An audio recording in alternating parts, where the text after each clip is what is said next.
आदाब, मैं आगा खुर्शीद खान। भारत को ब्रिटिश हुकूमत से आज़ादी दिलाने में अनगिनत मुस्लिम स्वतंत्रता सेनानियों ने अपनी जान की कुर्बानी दी, जिनकी कुर्बानियों को हम कभी भी भुला नहीं सकते। मुजाहिद आज़ादी मौलाना हुसैन अहमद मदनी को आज कितने लोग जानते हैं? मौलाना हुसैन अहमद मदनी ने अंग्रेजी हुकूमत के खिलाफ फतवा जारी किया कि अंग्रेज़ों की फौज में भर्ती होना हराम है। अंग्रेजी हुकूमत ने मौलाना के खिलाफ मुकदमा दायर कर दिया।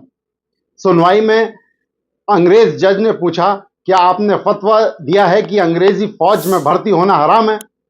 मौलाना ने जवाब दिया, हाँ, फतवा दिया है, और सुनो, यही फतवा इस अदालत में मैं अभी भी दे रहा हूं, और याद रखो, आगे भी जिंदगी भर यही फतवा देता रहूंगा। इस पर जज ने कहा, मौलाना, इसका अंजाम जानते हो, सख्त सजा होगी।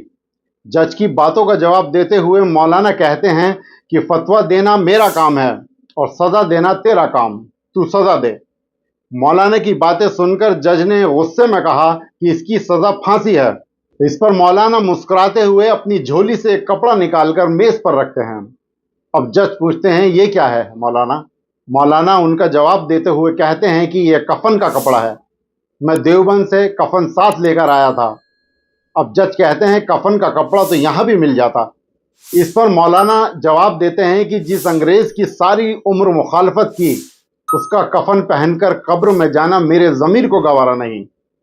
गौरतलब है कि फतवे और इस घटना के असर में हजारों लोग फौज की नौकरी छोड़कर जंग आज़ादी में शामिल हो गए। मौलाना सैयद हुसैन अहमद मदनी का जन्म 6 अक्टूबर 1879 में उन्नाव जिला उत्तर प्रदेश के बांगरमऊ कस्बे में हुआ था। आपके वालिद सैयद हबीबुल्लाह प्रधान अध्यापक थे।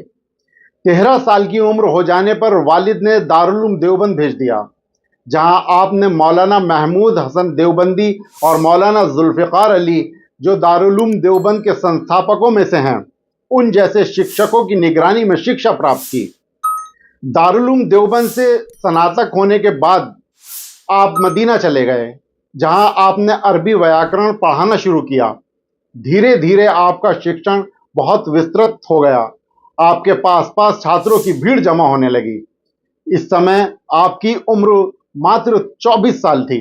आपको शिक्षा के क्षेत्र में इतनी प्रसिद्धि मिली कि मध्य पूर्व अफ्रीका, चीन, अल्जीरिया, हिंदुस्तान के छात्र ज्ञान प्राप्त करने खिंचे चले आने लगे।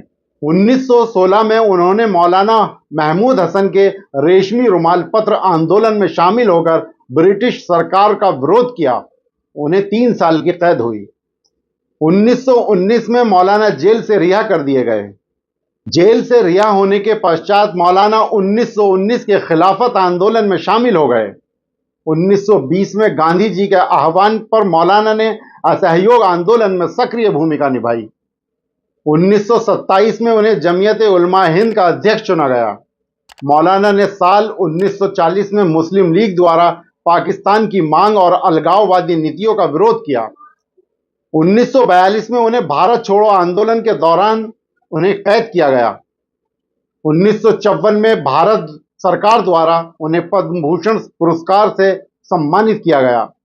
6 दिसंबर 1957 को जमीयत उलमा हिंद के अध्यक्ष के रूप में मौलाना साहब का इंतकाल हो गया। साल 2012 में उनकी स्मृति में भारतीय डाक सेवा द्वारा डाक टिकट भी जारी किया गया। मौलाना हुसैन अहमद मदनी की कुर्बानियों को हम कभी भी भुला नहीं सकते।